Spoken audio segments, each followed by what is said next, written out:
그래서 다음 주에도 경기 심리는 최고조지만 아무래도 이미 좀 원화가 약세를 보였기 때문에 상단이 1,400원을 갈 가능성은 좀 제한적이지 않을까라고 보고 있습니다. 그렇다고 내려온다고 하더라도 이벤트들이 많이 남아있기 때문에 아마 내려와도 100일 이평선 정도, 그러니까 1,360원 정도 이하로 내려가기는 쉽지 않은 상황인 것 같아요.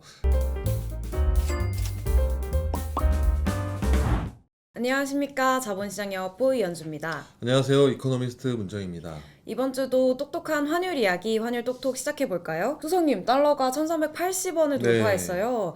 달러가 엄청 강세를 보이고 있는데요. 네. 이런 사유의 배경이 있을까요? 네, 환율이 좀 가파르게 좀 오르고 있습니다. 네. 뭐 지난주만 하더라도 70원대, 그다음에 80원대까지 이제 올라왔죠. 지난 9월 달 말만 하더라도 뭐 1,300원 초반까지 내려와서 뭐 그러니까요. 1,300원 깨지냐라고 했는데 네. 10월 초부터 오르기 시작해서 불과 뭐 한 3주 만에 거의 한 80원 가까이 좀 급등하는 모습을 보이고 있습니다. 여러 가지 뭐 얘기가 있죠. 뭐 달러 강세 얘기도 있고 엔화 약세 얘기도 있고 뭐 지정학적 얘기도 있고 뭐 북한 얘기도 있고 여러 가지 있지만 뭐 우리가 이제 시장에서 보고 있는 지표는 아무래도 미국이 경제 상황, 그다음에 금리가 상당히 중요하죠. 특히 이제 미국의 장기 금리, 우리가 국채 10년물 금리가 뭐그 시장의 이제 바로미터라고 얘기하는데 그만큼 매우 중요한 인디케이터인데요. 미국의 국채 10년물 금리가 지난 9월 달 말만 하더라도 3.75 정도까지 내려왔어요. 미국이 연준이 비컷을 하면서. 그러다가 10월 초 미국의 고용이 서프라이즈 나오고, 그 다음에 물가도 오르고, 지난주에는 미국의 소매 판매도 잘 나왔습니다. 그러니까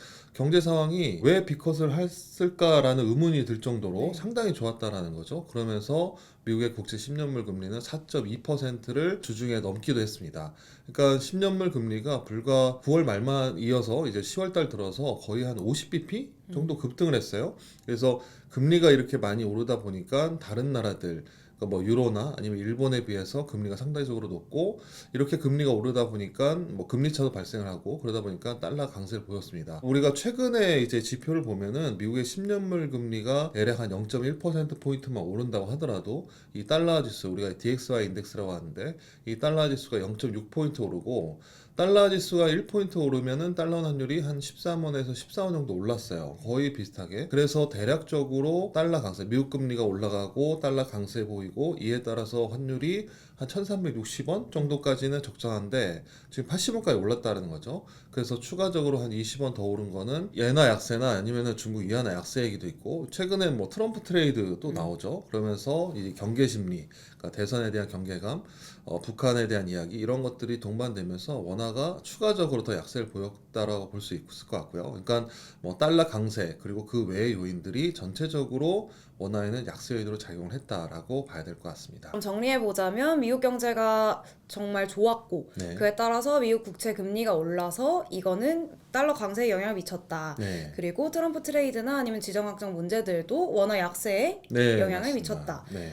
라는 결과로 정리해볼 수 있을 것 같은데요. 그러면 다음 주 주목할 만한 경제 이벤트나 지표 한번 소개를 부탁드립니다. 네, 다음 주에는 이제 미국과 유로의 성장률이 나옵니다. 지난주에 뭐 중국 성장률이 예상보다는 좋지 않았고요. 또 이번 주에도 한국 성장률 3분기 성장률이 상당히 저조했죠. 그럼 이제 다음 주에는 이제 미국 10월 30일 날 이제 수요일 저녁에 있을 미국의 3분기 GDP, 그 다음에 유로 3분기 GDP인데, 저녁 7시에는 유로 3분기 GDP가 나오고, 저녁 9시 반에 미국의 3분기 GDP가 나옵니다.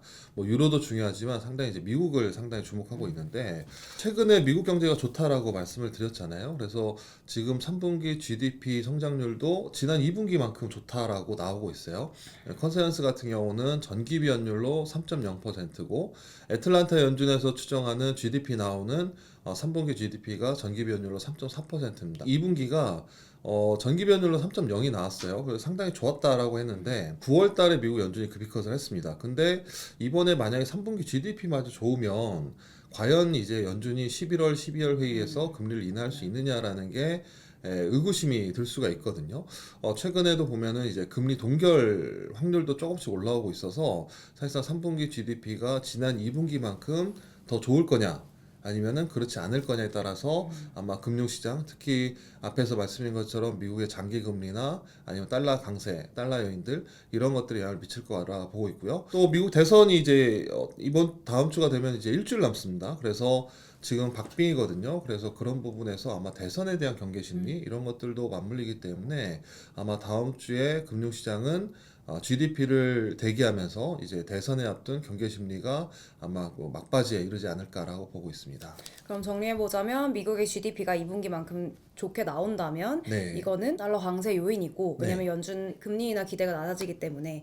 그리고 두 번째로 미국 대선도 불확실성을 키우는 요인이기 때문에 이것도 또한 달러 강세라고 볼 수 있다 네, 라고 맞습니다. 정리해볼 수 있을 것 같은데요. 그럼 제일 중요한 다음 주 환율 레인지, 환율 전망 한번 부탁드립니다. 네, 지금 뭐 이번 주나 다음 주에도 보면은 달러가 강세 요인이 상당히 많아요. 특히 네. 이제 뭐 국내 내부적인 것들보다는 대외적인 요인들. 그래서 그런 부분에서 환율이 여전히 좀 상방 압력이 조금 더 이어질 것 같다라 보는데, 다만 앞에서 말씀드린 것처럼 이미 원화가 좀 더 저평가돼 있거든요. 더 약세를 보였다라는 거죠. 대략 미국의 10년물 금리나 달러 지수를 보면은 한 1360원 정도가 적당한데, 지금 불안 심리나 위험 회피 심리들, 특히 이제 미국의 뭐 대선 이벤트도 있고 또 11월 7일 날 미국 FOMC도 있어요. 그러니까 다음 주가 되면은 다 일주일이 남는 거죠, 이벤트들이. 그래서 다음 주에도 경기 심리는 최고조지만 아무래도 이미 좀 원화가 약세를 보였기 때문에 상단이 1,400원을 갈 가능성은 좀 제한적이지 않을까라고 보고 있습니다. 그렇다고 내려온다고 하더라도 이벤트들이 많이 남아있기 때문에 아마 내려와도 100일 이평선 정도, 그러니까 1360원 정도 이하로 내려가기는 쉽지 않은 상황인 것 같아요. 그래서 대략 다음 주에 달러 환율은 하단은 1360원 정도, 상단은 1390원, 뭐 그 이상도 열어둘 수 있겠지만 1400원까지는 좀 어렵지 않을까라고 봐야 될 것 같습니다. 유로원 환율 같은 경우도 앞에서 말씀드린 원화가 좀 약세예요. 그래서 네. 유로원도 좀 올랐습니다. 그래서 유로원 환율은 1485원에서 한 1500원 정도 될 것 같고요. 엔원 환율은 거의 동조화가 높기 때문에 대략적으로 한 900원에서 920원 정도 등락할 것으로 전망합니다. 이상으로 똑똑한 환율 이야기, 환율 똑똑이었습니다. 감사합니다.